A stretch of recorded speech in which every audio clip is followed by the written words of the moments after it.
We are living in a time when the love of God has practically disappeared from the face of the earth.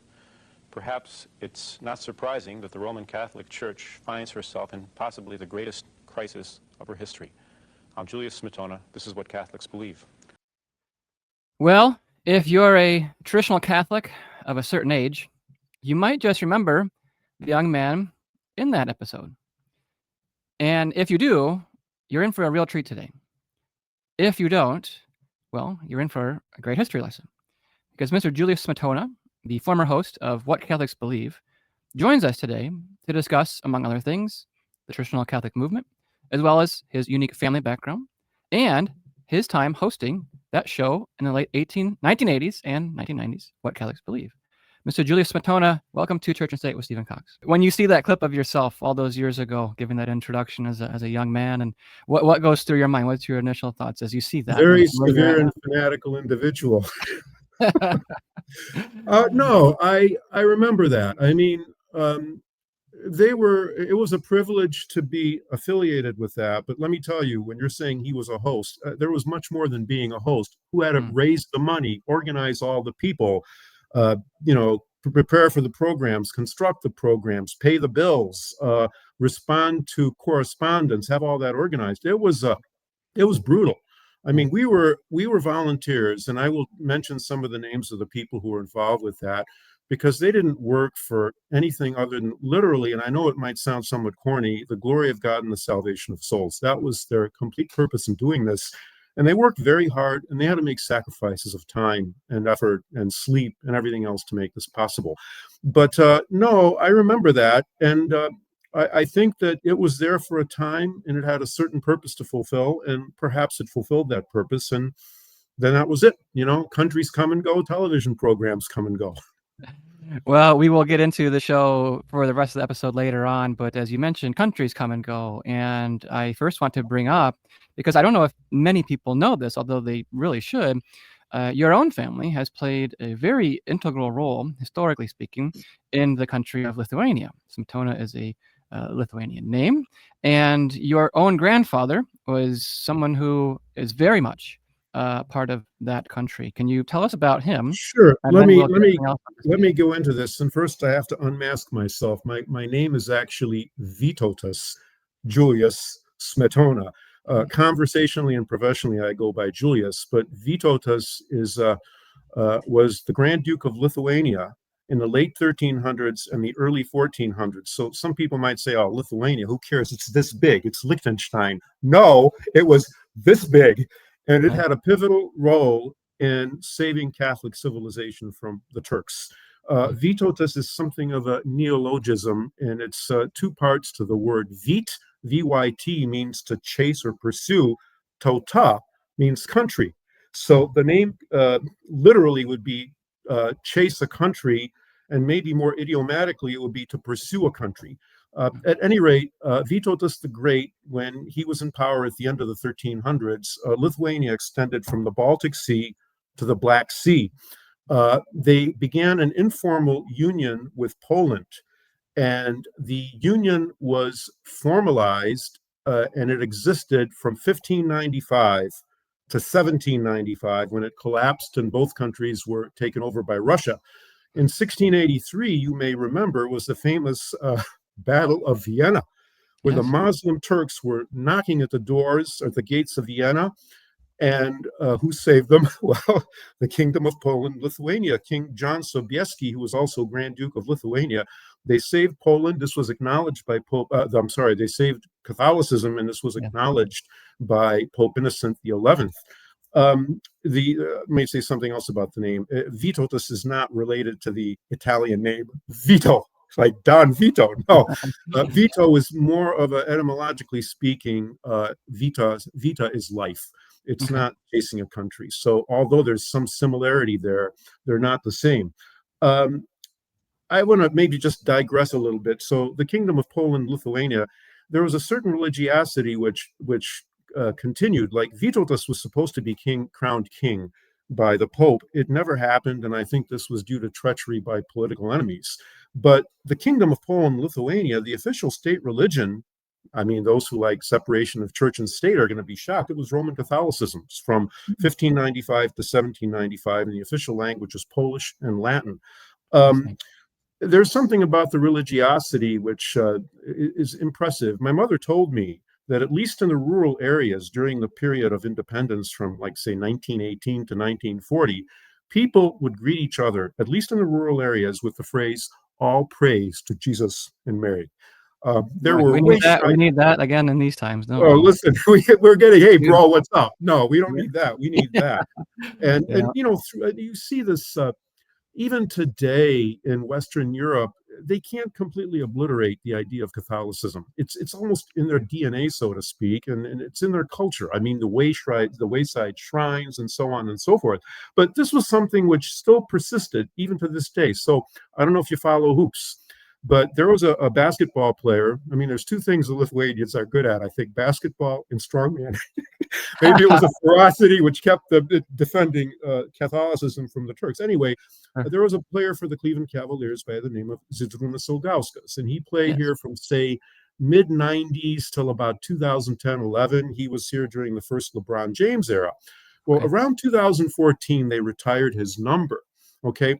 And his parents came from Lithuania, but this is what happened.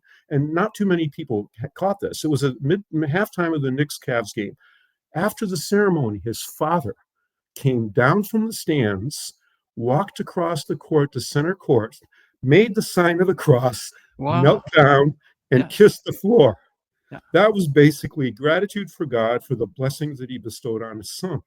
Yeah. At any rate, maybe I could get back into a little bit about myself. I mean, I was trained to be a professional musician. I'll keep this fast.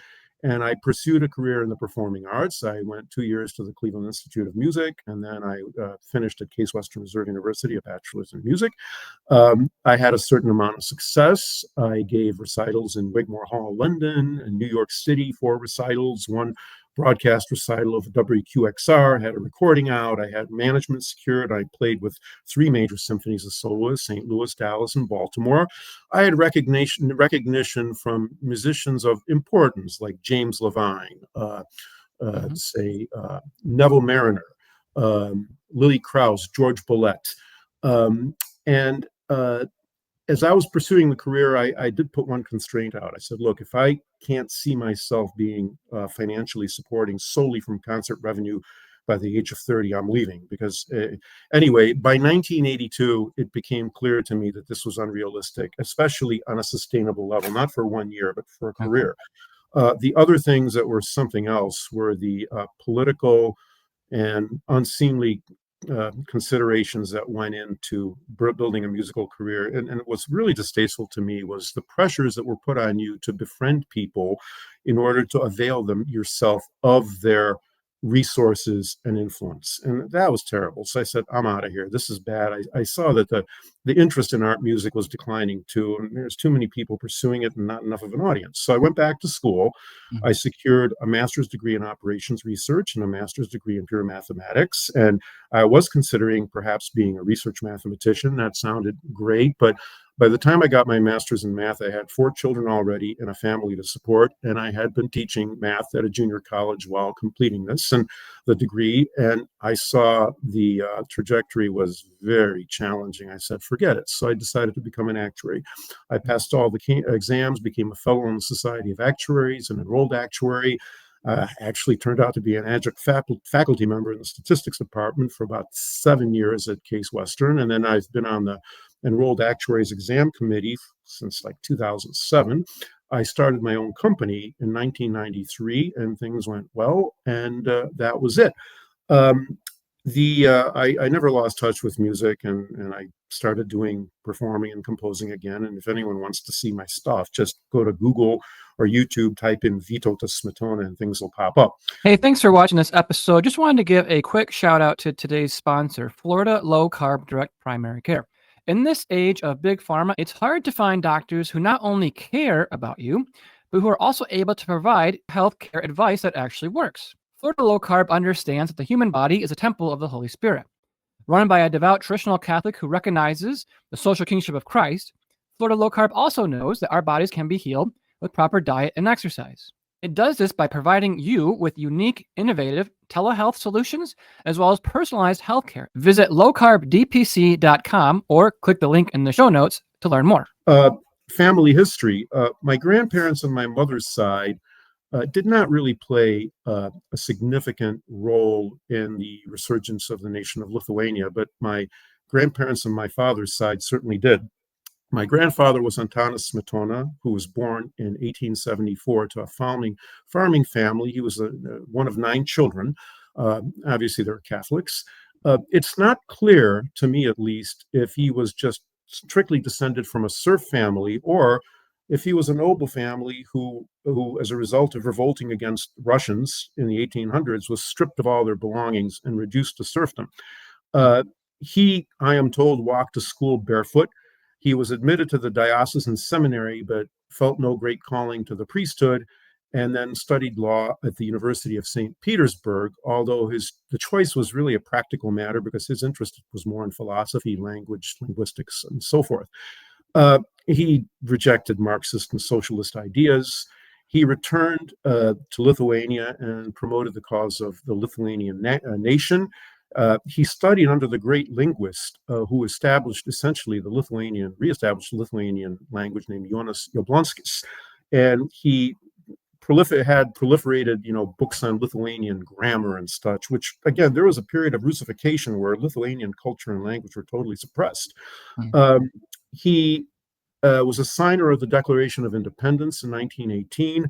He was president from 1919 to 1920, and then, not for the first time, he was thrown in jail because he criticized the new government.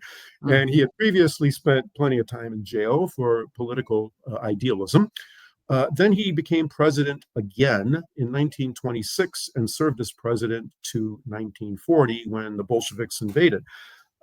His rule was characterized by remarkable prosperity, and part of that was due to the Minister of Finance, who was my great uncle, Joseph Stubalis.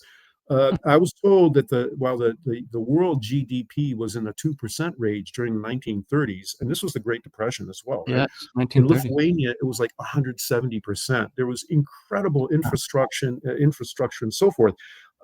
Another thing that was interesting was that while my grandfather was very anti-communist, as my grandmother, and very anti-Nazi, he was very just and kind to the Jews, to the extent that his political opponents called him King of the Jews. And you have to remember Vilna, the most important, I believe, Jewish rabbinical seminary was located in Vilnius. And I think that the Jewish population of Lithuania was something like 13%. How did real quick, Julius, was Lithuania an officially Catholic country? Did they have a concordat with 100%? You will get to that. He signed a concordat with Pope Pius XI. I'll jump right into that. Okay. And among other things, the concordat specified that all public schools would have compulsory Catholic religious education overseen by the local ordinary and paid for by the state. Incredible. Every diocese would have a seminary which was subsidized by the state. There was Catholic marriage. There was no divorce. There was no abortion. It was amazing. I'm not going to say it perfectly realized the Catholic ideal, but it was significant. And like I said, the people greeted themselves in the streets, all praise to Jesus and Mary, at least in the rural areas. Lithuanian independence was recognized de facto by the Vatican, I believe, in 1921, and de jure by 1923. My grandmother was from the Chodakowski family, or Chodakauskas. They were of noble lineage, and I think not only Polish-Lithuanian nobility, there was also some German nobility, noble background there as well. And like many of the people from the upper classes, she looks a little bit like a Tartar there, but they didn't speak Lithuanian very well. And this was the period of the flowering of Lithuanian nationalism. So my grandfather, who was poor, was hired, but educated, was hired to be a tutor to the Chodakowski family. And then he ended up marrying my grandmother, who was 10 years younger than him. Let's see here. If I can just finish.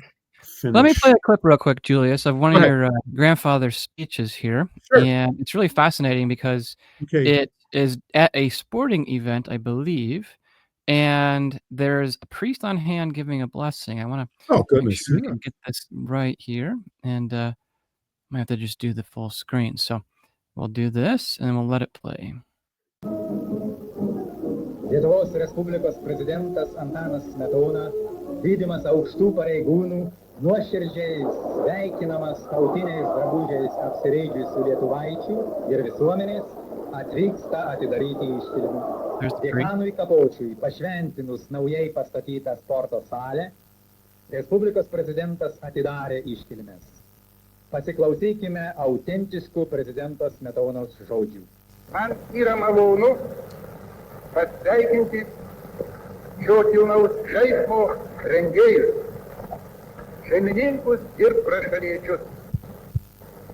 Ypatingai malonu šiems pasakyti. Sveiki, atvykę, mielieji užsienio svečiai.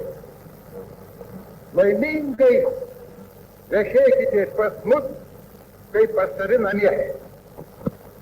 Tai visus kraštus kamuoja nerimas.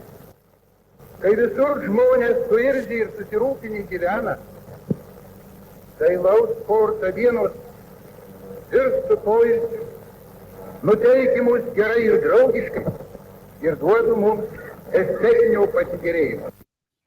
So the translation, I'm not sure, Julius, can you translate I'll give that you a for us? little bit of a translation. Yeah, So what they that'd did, be they great. opened a new sport stadium or arena. The priest was blessing it, and my grandfather was welcoming those from abroad, and he welcomed them to be just as much as home as if they had never left their home. So that was what was going on. One thing, by the way, I was born in Euclid, Ohio, and my parents had secured U.S. citizenship in the 1940s, and my first language was Lithuanian. I never knew my grandfather because he died 11 years before I was born, but I knew my grandmother extremely well because I lived with her continuously until she died when I was 13 years old. There was an event which I'll get back to momentarily, which kind of illustrates many things. But the Germans, in an act of terrorism, started bombing facilities on the port city of Klaipėda, and they were caught. And there was, as you could imagine, outrage. Like, say someone was bombing, port facilities in Long Beach, California, that people wouldn't be too happy about that. And many demanded that they be executed, among whom were my father, who was about 23, 24 years old at that time. And my grandfather pardoned them. But I'll get back to this later. At any rate, they had 3 children. The first one was Birute, who died in childhood. Then there was my Aunt Maria Valushis, that was her married name, and she was a couple of years older than my father. And then there was my father, who was born in 1913. Maybe I could mention a few words about my father and then go into the escape from Lithuania. So he clearly had a privileged upbringing. He went to the Jesuit gymnasium and had a classical education. Then he went to the military academy briefly. I think it was almost compulsory or was expected. Then he had to make a choice of study. He liked engineering and mathematics, but due to the fact that he wanted to be involved in civic affairs, he chose law. After that, he went to the University of Paris to secure a doctorate, and his specialty was industrial accidents and workers' compensation. My mother was a pianist. Her father was a pharmacist, and she was a beauty queen. She won the title of Miss Palanga, which Palanga was a resort city on the Baltic Sea. She also spoke about 5 or 6 languages. My father probably spoke 5 or 6 languages, and he knew Greek and Latin very well. He could write on the fly poetry, Latin. He once wrote me a poem when he was like 60 years old. I thought, wow. She was interesting because she was kind of the goody two-shoes. She had sworn off alcohol, and my dad had followed into a very disreputable lifestyle, so much so that my grandmother had to make a pilgrimage to Lourdes for his conversion, not only his moral conversion, but he had developed tuberculosis in the eyes. So my mother's friends would say, how come you're dating this guy? I mean, he was like the Ted Kennedy of Lithuania, she saw something. Oh, that's a wonderful picture. The lady in the middle, that's my Aunt Maria Valushis. That's her husband. My dad's on the left. You can see he was a good-looking man. And that's my grandmother and grandfather. At any rate, at that point, my mother was dating my dad, and he proposed to her, and he was in law school in Lithuania at that time, and I doubt that he even finished 1 year, and because he was just partying and goofing off. And my mother said, listen, you need to finish law school, and then we can talk about that. He said, I'll finish it in 1 year. People are like, oh, they'll never do it in a year. That's crazy. It's a 3-year program. He finished it in 1 year. My mother's real name was not Birute Smetona. Her name was Eugenia Smetona Nasvitita. And she changed. I never knew this. She told my wife this shortly before she died. Out of patriotic fervor, she adopted the name Birutė, who was a pagan Lithuanian name. There was an interesting story. I think in their honeymoon, they were at a casino hotel in Switzerland. Mm-hmm. And among my father's bad habits was gambling. I mean, other ones. That's not the only one. Believe me, I won't get into them. And at one evening, he said, "Oh, I'm just going out for a few minutes." And I said, "Oh, okay, fine, whatever." Well, what he did, he went to the gaming tables, and he was gone all night. Came back in the morning, and he said to my mother, "I'm sorry, I lost all my money, all of our money." And she said nothing. Remarkable patience. She was really a very good woman, and she said nothing. And he said, "I'll never do it again." He never did it again. Amazing. I mean, there was a certain strength of will in that family. I know that my grandmother, that was an interesting story there too. She developed kidney cancer. And my later father-in-law was the man who took out her kidney. We didn't even know that. And he said, "Well, look, you've got to stop smoking." She had been smoking for 60 years, never smoked again. Anyway, 1940, that's another thing I'd like to mention. So my father, might be interesting to the viewers, he became friends with Father Antonio Samore, who was an attaché of the Lithuanian nunciature in the 1930s. He subsequently became Cardinal Antonio Samore. He was a bishop in 1950 and cardinal in 1967. And upon his elevation to the Cardinal of Cardinals, College of Cardinals, my father wrote him a letter, and he responded in Lithuanian, referring to himself appropriately in the third person. My understanding is he was a protege of Cardinal Taviani, and he was the contents of the third secret were shared with him. The letter was framed and sitting in our dining room, but I don't know what happened to it. I'm tempted to go back to that home, which has been unoccupied now for 13 years, and get in there and see if it's still there. Yeah. Let me ask a couple quick questions here. Sure. Tell us then about the war years, how your father or grandfather, handled, relations with the Allies as well as the Axis. Which side was he on? Obviously, you just mentioned there was issues there with the Germans.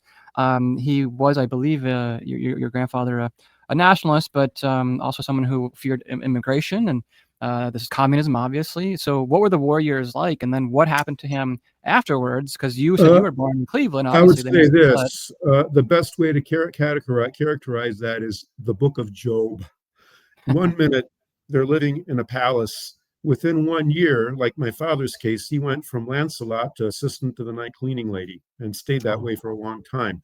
In early June, my father and mother were called back, or in 1940, from Paris, where my brother was born, and the Soviets invaded Lithuania and gave him an ultimatum. My grandfather wanted to resist. He said, I don't want to go down in history as someone who handed the communists, the Bolsheviks, the Lithuanian nation.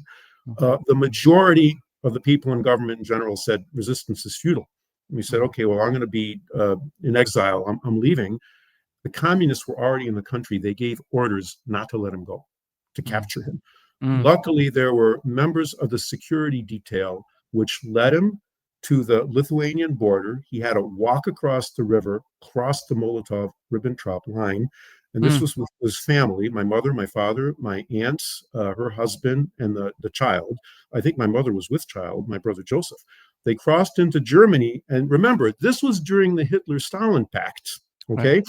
So they had to call Hitler, and Hitler said, okay, you could let him in, but look, he's got to leave shortly. So they let him in, and my grandfather told my father, or asked him, what would have happened if I would have followed your advice and had the 2 Germans executed?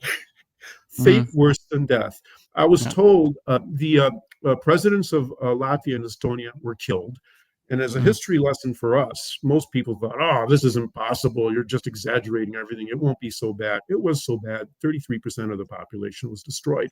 There was one politician who was a brilliant man and spoke 12 languages. And he said, look, Stalin's no fool. He will recognize my brilliance. Yeah, he did. Brilliance, bullet in the head.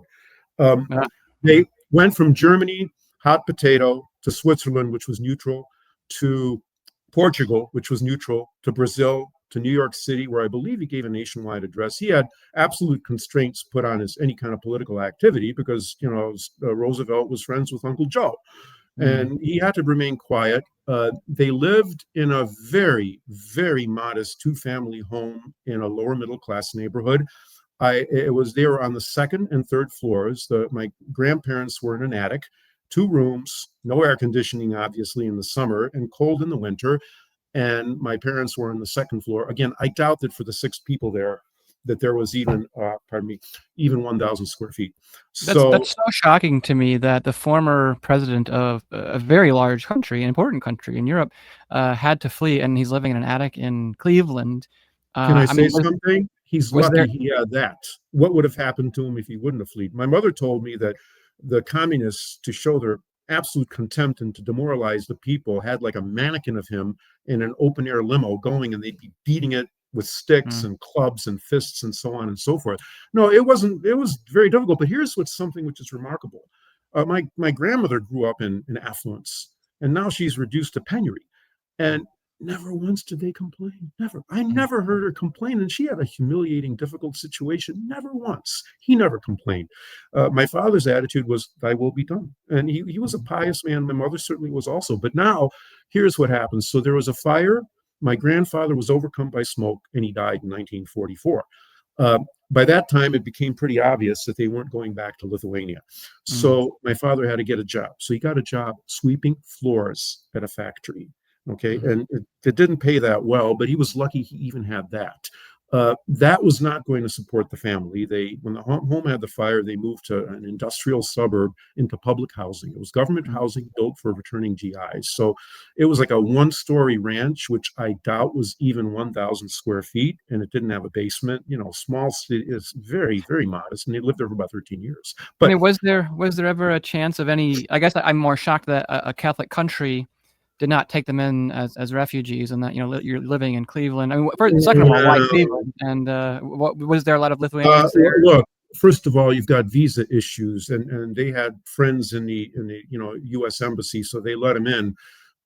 Catholic country, most of the Catholic countries were in Europe were at war. I mean, he was totally at risk anywhere there. There could be Franco in power yet at that point? I think was Franco in power in Portugal at that point? No, Franco was, there was instability in Spain. The Spanish Civil War was in the 1930s. I don't think that was really an option. They were kind of allied with Hitler, with the Nazis. Remember, there was like Italy, Germany, Japan. I think while Portugal and Switzerland were neutral, I think they were on that side. No, I don't think that was an option. I think the United States was the biggest, the safest, and the best of options for them. But then my father, while working full-time in a factory, went to law school and finished in 3 years. Think about that. You're working 40 plus hours a week and you're going to law school.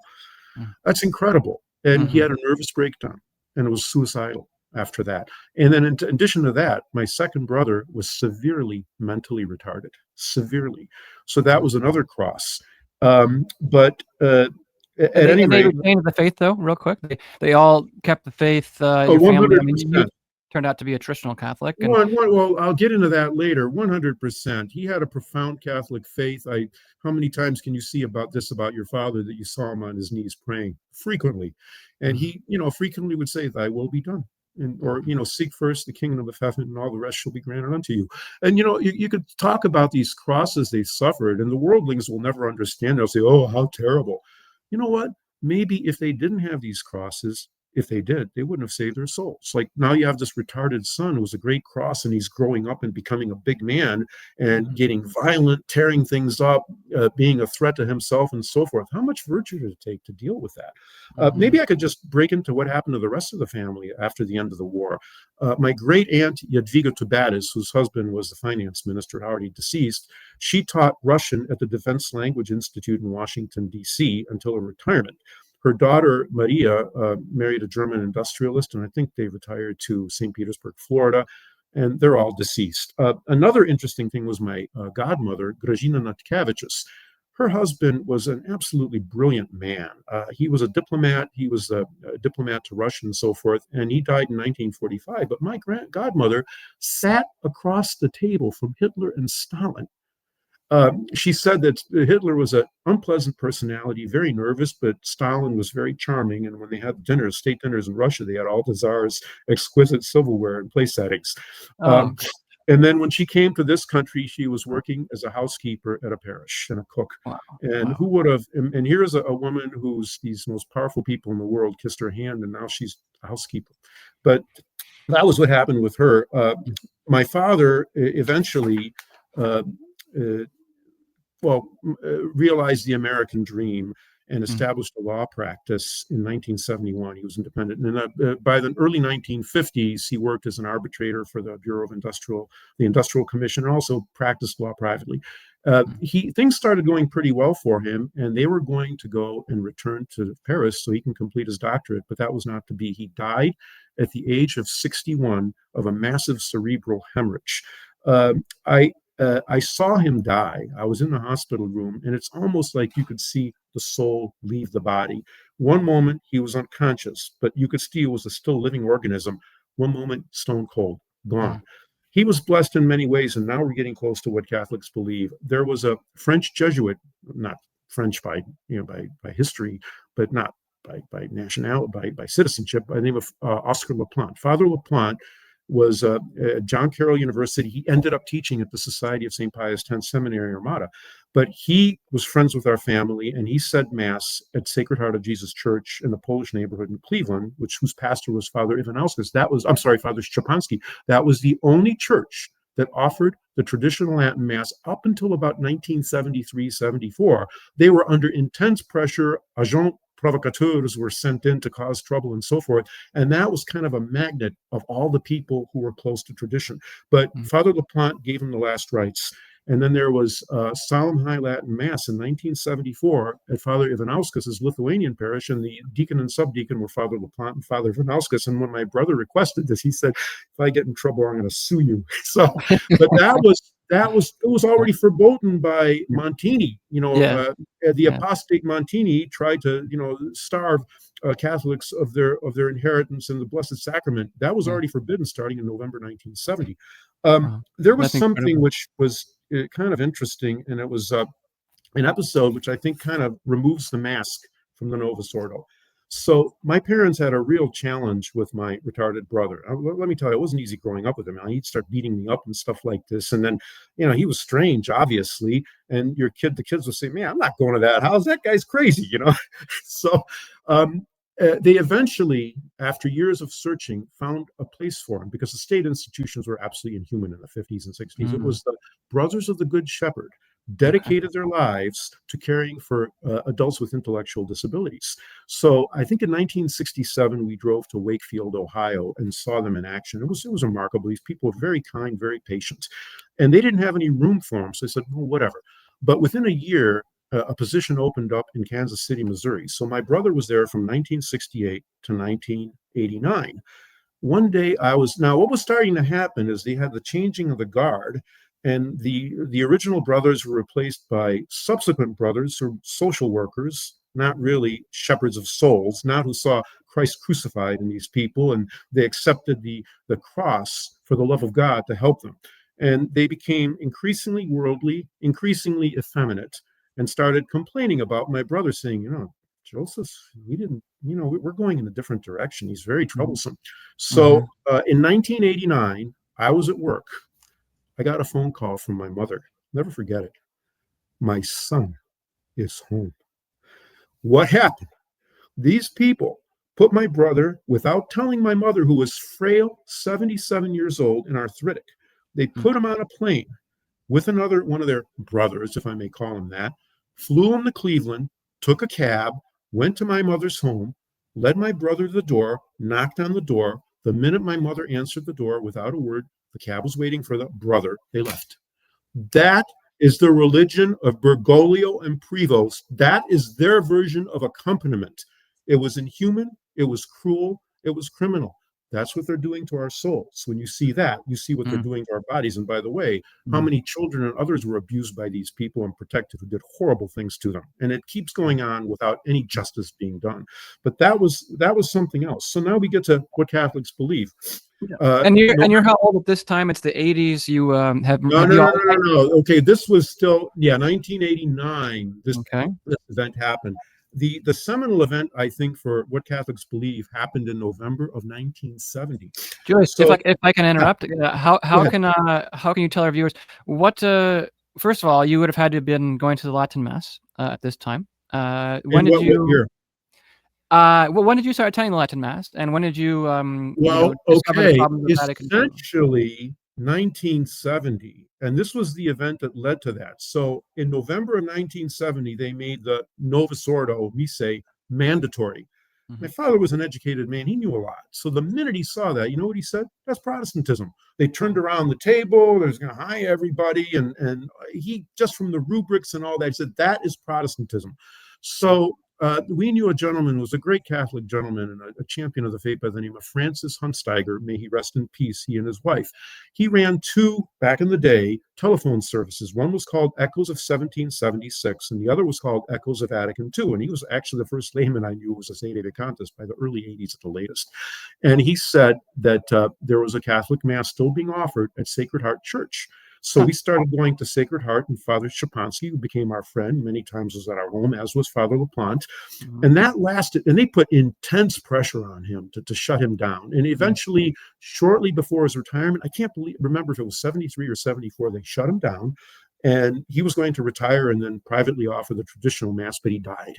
But this was, I said, kind of a coalescing of all the people loyal to the Catholic Church. So Fran Hunsteiger's wife and some others had either a monthly or a weekly holy hour where they said the rosary for the restoration of the Mass for them so they could have access to it again. Within 4 years, it happened. Father Sanborn, who was with the SSPX then, came and gave a lecture in March of 78 in Parma, I believe, at the Elks Club Lodge, talking about the traditional Mass. It ended up on the front page of the Plain Dealer. And within a few weeks, the SSPX was coming and saying Mass at first a Holiday Inn in 1978. Then later in 78, they moved to Wallings Road School, where we were there until roughly 83. Everything was going well. I remember we had Father Cicada, Father Dolan, Father Hervé de la Tour, Father Zapp, Father Sanborn. Father Jenkins started coming roughly in August of 78, shortly after he was ordained. But in 1983 was the event. My mother was very apostolic, and she brought one of her students' families to come to the Mass. And Father Zapp comes and says, hey, we've been kicked out. We got kicked out of the SSPX for 3 reasons. They refused to say the missal, offer the Mass according to the Missal of John the 23rd. They refused to accept the Novus Ordo annulments, and they refused to accept the doubtful or fake priest coming in as society was letting in. That actually led to increase in zeal in the laity, and we formed something under the directions then of Father Jenkins called the Vexilla Regis Association, or Catholic Men for Christ the King, whose goal was to restore the kingship of Christ in the individual, the family, and society, and pursue interior development. We started off by having public rosary processions and challenging some of the nonsense of the bishops publicly, like, the nuclear freeze document, challenging blasphemous movies that the diocese would say, oh, don't do anything there, you're drawing attention to it. Like, someone's beating up his wife and say, don't do anything, you're drawing attention to it. It's not the drawing attention, it's the act of self-blasphemy, which is evil. Anyway, this organization grew. And the seminal event was 1986 in St. Gertrude's in Cincinnati, Ohio, where all the priests got the lay people from the various chapels together to launch this apostolate. Okay, so we had Dr. Rama Kumaraswamy, who was a thoracic surgeon who performed surgery on Mother Teresa. We had Tom Neese, who was the founder of that name sounds familiar, Julius. He wrote Vatican II, right? He wrote a book on Vatican II. Death of the Christian Tradition.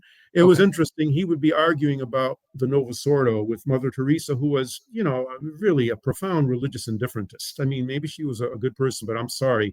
Promoting heresy absolutely excludes you from sanctity, whether or not she was aware of it. That's pretty bad. But he had discussions with her about the Novus Ordo and the Vatican II, and she said, look, I can't argue with you. I'm not an educated woman. You have to write this with a cardinal, and the agreement would be they would publish the correspondence. But the correspondence turned out to be so embarrassing to the cardinal. I think it was called The Destruction of the Christian Tradition, that Dr. Kumaraswamy published it. He was a brilliant man. He was Harvard educated. His father was a famous Hindu scholar. He taught at Einstein Medical College, and he was also taught history at the SSPX Seminary in Richfield, Connecticut. He was there. Tom Neese was an industrialist who was praised by President Reagan on a campaign stop. We had Father Francis Fenton, Orthodox Roman Catholic movement. He was there. Father Hearn, Father Dolan, Father Jenkins and Father Sanborn. Well, what happened at this meeting? I remember Father Sanborn said, listen, this is a disgrace that these Protestants go out and prattle their nonsense over the airwaves, and a scandal that there's nothing in Catholic. We need to establish a Catholic media. The Father Jenkins, Father Sanborn, Father Fenton met, and then it was decided that Father Sanborn would lead Catholic Men for Christ the King. And we'd have quarterly meetings in December in Detroit. And one of the first things, by the way, Father said one of the conditions for membership, get that TV out of the house. You couldn't have the television in the house. Well, I already didn't have it. So that was a condition. Devil's Tabernacle, as I've heard. Yeah. But at any rate, one of our first meetings, and this was something one of the laymen said, here's our 3 objectives: establish a national bookstore. Well, they already had that in the New York chapel. Get a national television program, and get a bishop to ordain priests. And people saying, oh, pie in the sky. Guess what? All those happened. So at any rate, Dr. Kumaraswamy told us that local access was an option, where any condition of a franchise for a cable network was to offer a channel for local use and to train people in the use of the equipment. So late 86, I was talking about this to Father Jenkins, and I said, who's going to do this? You're going to do it, Julius. Well, just go ahead and do it. Well, I said, okay, whatever. So I called my brother who lived in Cleveland Heights. I said, look, you need to call Viacom and get this set up, and we're going to get the laymen there. They're going to train us how to do it, and we'll start doing the programs. So there was a gentleman who was not a traditional Catholic or attending Mass at that time who helped us greatly. Eventually, he did become a traditional Catholic by the name of Hank Raska. He had previously had a video production company, but he came, and then Jim and Joe Snyder. I'll mention the names. Fran Hunsteiger was always there. Matt and Andy Zebro. Matt was Andy's son. He came there frequently. Sometimes he'd operate the switcher. So we started doing this at the studios, and we developed a bit of a network where we had laymen in the different cities. We would have the tapes copied. They were copied by a gentleman who worked tirelessly, Andre Slonick, in Saginaw, Michigan. And we'd go to Detroit, Minneapolis, Cincinnati, Chicago. Joe Sante was the person who was doing approaching the networks, the cable outlets there, and he's now Bishop Joseph Sante. At any rate, things moved. We started building a mailing list, and we got very heartfelt response. And some of the other priests were like, show me, I don't believe this is any good. Well, Father Kelly got very much behind it, who was head of the SSPV. So then Father Sanborn and Father Kelly started coming, and we were kind of honing our skills, so to speak, over about a 2-year period. I remember one thing was a funny incident. So this Viacom was across from Severance Shopping Mall, so we'd frequently get something to eat. So one time we just finished the taping with Father Sanborn, and I ordered a cheeseburger. There's nothing wrong with the cheeseburger, right? He ordered pasta. He looked at my cheeseburger. He said, cholesterol bomb. And I looked at his pasta. I said, a lot of carbs, Father. Anyway, we kept working on this, and it got to the point where we said we need to try to expand the reach and go national. So I contacted a broker for television time by the name of Bob Rosenheim. He had a complete stranglehold on the market. You couldn't get any of these religiously themed broadcasts if you didn't go through him. At any rate, we started and produced 4 programs July 1989. The first ones, we had to go to a commercial studio to have the quality, so there's an immediately greater cost and stuff, and it went pretty well. And it was over something called the Inspirational Network. We started getting calls in, and we would have 2 commercials, middle of the program and end of the program, asking for funds, and we had an 800 number. And then we had maybe 6 phone lines where people could call in, and then we would take the information and so on and so forth. And they were initially in Detroit in Father Sanborn's church. And Dr. Norm Chapin was the one who organized that and had all the people answering the phone. Eventually, they were moved to Cleveland. It went pretty well. Then we noticed that there was like a huge drop-off in calls, and we thought, I can't believe our run is so short. It turned out Jim Baker was involved in an absolute scandal with, improprieties and so forth, and he was thrown in Club Fed. And when this happened, all of the local cable networks were dropping this channel. So Rosenheim said, hey, you know what? They're not even aware how good their thing is. Why don't you go to BET? I can get you a really good deal. So Black Entertainment Television at that point had like 65 million subscribers. So roughly November of 89, we got on BET 6:30 Saturday mornings. And I'll tell you, the response was very strong. If I had to guess, I would say we had an audience of 65 to 100,000. Okay. And, Incredible. people would write, where's the Mass Center? And then they'd be calling the number 24/7, 7 days a week. And Bernice Hunsteiger would patiently and faithfully answer this. Well, just think about this. So now you've got all these calls. You've got to go to the bank. You've got to raise money. You've got to deposit the checks. You've got to distribute the tapes. You've got to store the tapes. You have to copy the tapes. My job, too, every month I had to write a monthly fundraising begging letter asking for funds. I would also sometimes make fundraising trips, and this is all volunteer basis, right? We would have the parishioners at St. Teresa Chapel help stuff the mailings each month and get them out. And things went pretty well, but we had a run for about 89 till roughly May, June of 93. It ended at that point for many reasons. I mean, I think part of it was that it became an overwhelming task, which now involved very significant risk. They started raising the cost on airtime, and there's all kinds of other complexities. So you had to make a commitment and have the infrastructure and a professional staff to deal with this. And it involved a significant outlay of funds, and it wasn't there. So we continued on in like a local access basis for quite a few years. And believe it or not, in 1998, we started, just Father Jenkins and I started making programs again in our Kent, Ohio, at a public access studio. And we kept doing that till roughly 2003. That's my recollection. I returned the tapes. They were all stored in my basement. I can't even remember who took it, either Round Top, and then somehow they ended up, I don't know, under Father Jenkins' control. I have no idea, but I do know that a ton of them were put on YouTube, and I could even give you some numbers. I mean, I know one of the questions, what were some of the notable programs? So we had one. Go ahead. I'll play a clip here if you don't mind. This is an episode of yourself, and somehow you can tell me after the clip, you got then, I don't know if he was running for president just yet, Pat Buchanan. Oh, Buchanan, yeah. He was 1993 in May. Right. An incredible topic. So you're discussing the Clinton campaign, or Clinton presidency at this point. We had An two things. unmistakable acceleration in the ongoing moral decline has taken place since the Clinton administration has assumed power. Indeed, a new covenant has been formed between the executive office and those who openly profess and follow a lifestyle which is unalterably opposed to the law of God. This has resulted in the new paganism. I'm Julius Smetona. This is what Catholics believe.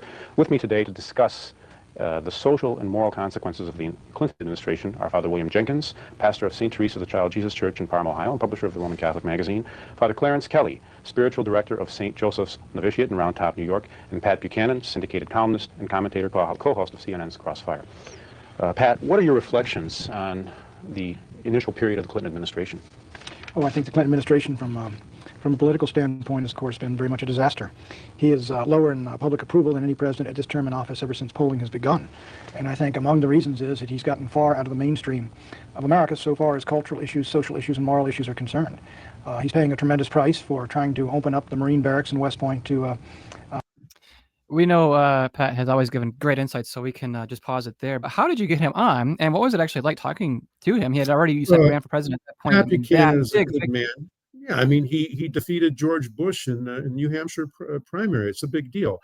I think he had a love for the Catholic faith. I started writing to him. I sent him some of the tapes. I started writing to him, and he said, I invited him to come to Cleveland. He said, maybe you can come to Washington. So I wrote to him over a period of time, and then he said, fine, let's do it. So we packed up and went to Washington, D.C. and taped 2 episodes with him. And he even wrote me a nice card back after that. And I think I met him once thereafter. I mean, he was a good man. I can't say that his programs like knocked it out of the park. And part of it is that it didn't really deal with the words of eternal life that much. If I may mention a couple today that I'm looking at that go back to my memory as being pretty strong, and I'm just talking about the hits they have on YouTube. There was La Salette that we did, early 1990s, 95,000 views. Third Secret of Fatima, I did 2002 or 2003 with Father Jenkins, and this was just when we were back to local access, 87,000 views. This was a good one. Whatever Happened to Father O'Connor? He was the Dominican who was putting the light of day on the deviant infiltration of the church in the Novus Ordo. The Dominicans, oh my goodness. He said 1950s, they had shut down a crown jewel of theirs in Mundelein because of the perversion. He has, I'm seeing 91,000 plus 5,000 views. And I'll tell you, he kind of told it like it is. He had one very perceptive remark, which may not be true. He said, listen, they're not going to come out and say, go to it, sodomy is wonderful. He said, they're going to so confuse the issues that no one knows if it's good, if it's bad, if it's right, or it's wrong. That was very true up until now, but now they're almost patting these people on the back and saying, this is perversion is wonderful. We're an open church. We're welcoming to everybody. God loves everyone. His love is unconditional. Let me say something about unconditional love. What they fail to distinguish is there is modalities of God's love. There his love as a creator, where he loves all of his creation, including Satan, but there's also the love of the friendship. Love of creation isn't going to get you to heaven. Love of friendship will get you to heaven, and that's not unconditional. You have to love him and obey his commandments. But there was a couple that one was a big one, 91,000 views. I'll play that real quick, actually, Julius. I think do the introduction was pretty funny. This was great. Great. 1 second here. I remember that one. All right, here's you and Father in the darkness and the light. It seems that about the only thing that can get one in trouble in the new church is to be Catholic. Father Richard McBrien denies the historicity of the resurrection. He denies that the resurrection of our Lord Jesus Christ was a historical fact. He is a priest in good standing. Father Hans Kung denies the divinity of Christ. He is a priest in good standing. Father Charles Curran says adultery is all right and says abortion is all right. He is a priest in good standing. Father Roger Greasy tried to impose a dress code out of respect for the Blessed Sacrament to the church of which he was a pastor in Cincinnati, Ohio. He is not in good standing. He was thrown from the rectory with 3 days' notice, a 76-year-old priest in the dead of winter. I'm Julius Smetona. This is what Catholics believe. There's another priest who was simply being Catholic. He is not a priest in good standing. It is a great privilege for me to introduce today a guest, Father John F. O'Connor. Father O'Connor is a Dominican who many of you might know via his millions, the number is actually in the millions of tapes that have been circulated of his sermons and his travels throughout the country and the world. Father O'Connor, could you please tell us about yourself? How did you come to be a priest, and then ultimately, how did you find yourself in the situation you're in today? I joined the Order of St. Dominic in 1949. I was ordained in 1955. I spent 2 more years in study, and then I was assigned to teach Thomistic theology and philosophy at Catholic colleges in Madison, Wisconsin, and then in Austin, Texas. After 11 years of teaching, I spent 1 year at our parish in New Orleans, and in 1965, I achieved my life's dream of becoming a full-time preacher.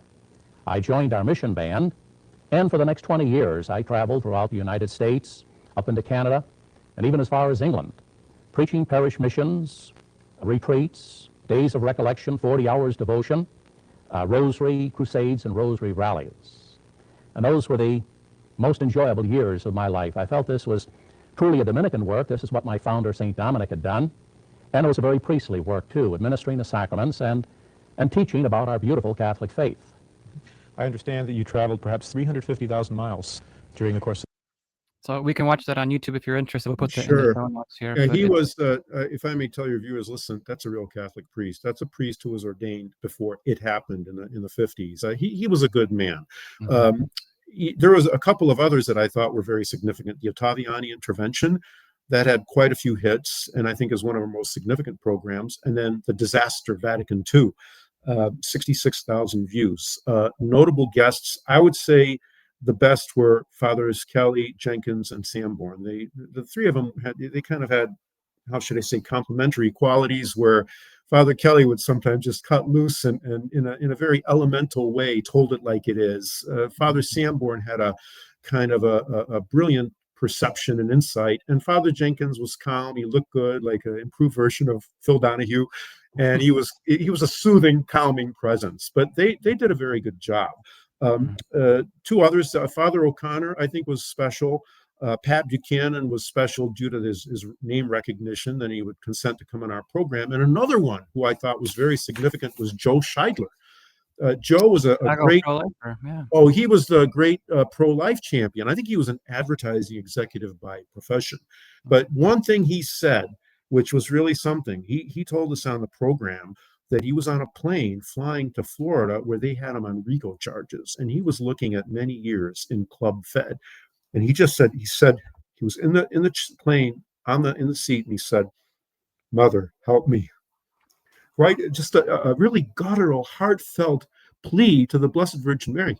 All the charges were dropped. Amazing. There are a couple of quotes which I think were great, which I think were really highlights, and they came from Father Kelly. One was we did a program on abortion, and he said, he just interjected, he said, "This country deserves to be destroyed for the crime of abortion." Then there was one where we talked about the new Mass, and he said, "The imposition of the new Mass was the greatest act of revolution since the fall of Adam and Eve." And then he had, they were very careful about dealing with the question of the vacancy of the Holy See. In fact, the first time that this was publicly discussed was in that conference in Cincinnati in 1986, where Father Sanborn said, papal see is vacant. Bishop Wojtyła is a heretic. He's, word and deed, etc. Since that time, I think the theology of sede vacante became more rock solid and tight, and no longer is it the argument, well, he's a heretic and he can't be the Pope. No, it's much deeper than that and much more solid. But they were very reluctant to go into the sede vacante issue. Occasionally they referred to it tangentially, which I think most people wouldn't catch. Like one time when we, on the Vatican II program, Father Kelly said that he thought that as a result of signing the documents of Vatican II, Paul VI lost his jurisdiction, lost his authority. And it's interesting too, where, why did they do this? And I think it's similar to why Archbishop Lefebvre did this. And I'll be very frank. And he told me this once. I said, "Well, Father, what do you think would happen if you said the papal see is vacant?" "Well, vacant. People would all leave the pews. It overwhelmed them." And once he asked me, when I said, "Well, you got to hit this issue," he said, "Julius, isn't that self-indulgence?" I said, "No, Father Kelly, it's the truth." But I think they were afraid of that. They handled it carefully. Archbishop Lefebvre, in my view, there is no way he thought Bishop Montini was the Pope. If he thought he was the Pope and Wojtyła was the Pope, he never would have consecrated those bishops and risked being excommunicated and the damnation of his soul. Remember what he said when he got excommunicated. Okay, he said, "Those who attempted to excommunicate it have long since themselves been excommunicated," meaning Wojtyła was excommunicated from the Catholic Church, referred to him as Antichrist as well.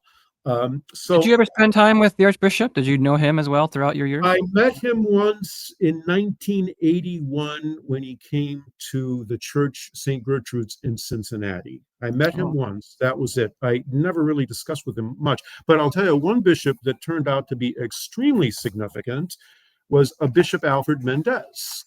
And Bishop Mendez, I've got to find a quote here. It was quite interesting. He was a bishop in Arecibo, Puerto Rico, and he was quite traditionally oriented. And he knew Father Jenkins' father pretty well. And one time I got a call from someone. He said, "This is Bishop Mendez." I said, "Who's Bishop Mendez?" Well, apparently either Father Jenkins or someone sent him tapes of the program. And he was very interested. So his secretary was Natalie White, who was a Jewish convert who had a PhD from Yale in theater. She loved the program as well. So back then he started giving us donations of $500 a month. And we had to keep it quiet. But he referred to the program as a miracle of broadcasting. So we were allowed to use that, but we just put down a Catholic bishop. I think the program was instrumental. I probably had 100 conversations over the phone with Bishop Mendez once he came to visit, and my family and I spent time with him. There has been some controversy with him, but he was a good man. He was a good man. And I thought that as long as he thought Wojtyła was the Pope, he might have troubles ordaining priests or consecrating a bishop. So he once asked me, "What do you think of him?" I said, "It's impossible. He's a Pope." I said, "Okay." He never really spoke much about it, but he did ordain Father Joseph Greenwell and Paul Baumberger in the 1990s, like September of 1990, and he consecrated Bishop Kelly in 1993, I think in the fall of 1993. But I can say that he really showed a lot of virtue. And he was a good man. Was he affected by the Novus Ordo? A little bit he was, as was Father O'Connor, and I won't go into the details, but they had the faith, and it was something heroic what he did, because he put a lot on the line by doing this, but nothing really ever happened. But that was, I think, one of the really accomplishments of the program. Some of the other things the program did, I can very briefly, It put a lot of people in the pews. They were looking for the mass, the true mass, and they found the true mass via the program. And then it put people in the convent, and it put people in the seminary. So it had its run. The run ended, and it was extended for a while. So there you have it.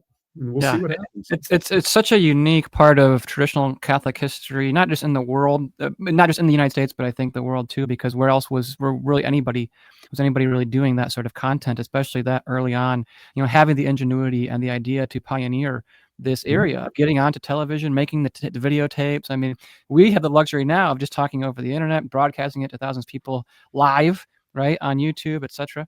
Let me tell you something. It work. wasn't easy building support for this, because there are a lot of people who said, I don't know, I don't think it's a good idea, and where are you going to get the money? And you're going to go after the Pope. I'm not giving you a penny, and things like that. Right. And it's still sort of the case today a little bit, but not as hard. It is. This is a funny aside. So I remember there are some people, they're perfectly good natured. There's one gentleman who actually hosted Jim Caviezel and some of the people from, they were trying to raise more money for the movie.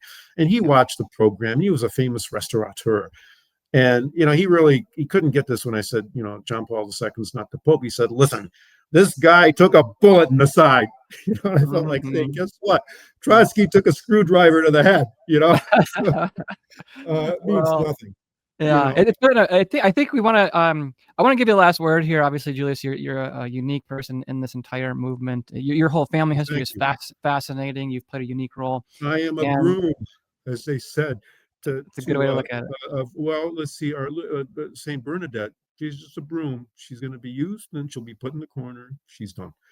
There's one thing two things I'd like to say. First thing, this has gotten so much attention. This whole thing about migrants.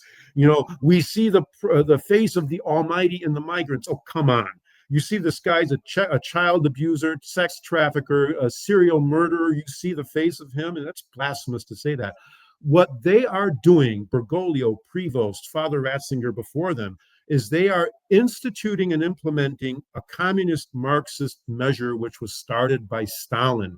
What Stalin did to break down any national opposition to communism, like in Lithuania, he would take Lithuanians, move them to Mongolia, put Mongolians, throw them into Lithuania to break up any national fabric and, hasten this one world. What they're doing now is a criminal act. They are putting in these very groups which do not assimilate. They have criminal tendencies. So many are fifth column who are ready to, destroy the United States. And this is essential for the New World Order. There can be no countries under the New World Order, which is going to be the kingdom of the Antichrist.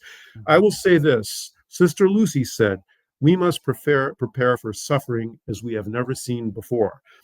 I will not give him a lot of credence, Father Malachi Martin, but one thing he said I think is accurate. He said that he saw the third secret of Fatima, and he said, imagine the worst scenario that you can and multiply it by a factor of 10. That's where we are. Bishop Williamson said we are now in the chastisement phase of the third secret. So what I would say about that is I think we are close to Antichrist, and we are collectively like Voltaire was. He wanted a priest to confess, and they wouldn't let him near it. If we're right, there's no Pope. All of these priests, Fraternity of St. Peter, not all of them, but most of them, they're not even validly ordained. Institute of Christ the King, they're all part of the Novus Ordo and recognize the acolyte of Antichrist as Pope. They can't give you the sacraments. They can't call down the blood of Christ onto the altar. It's very difficult even to get the sacraments. So what I would say, number one, more than ever, if the most important thing in the world to you is not saving your soul, you're not going to make it.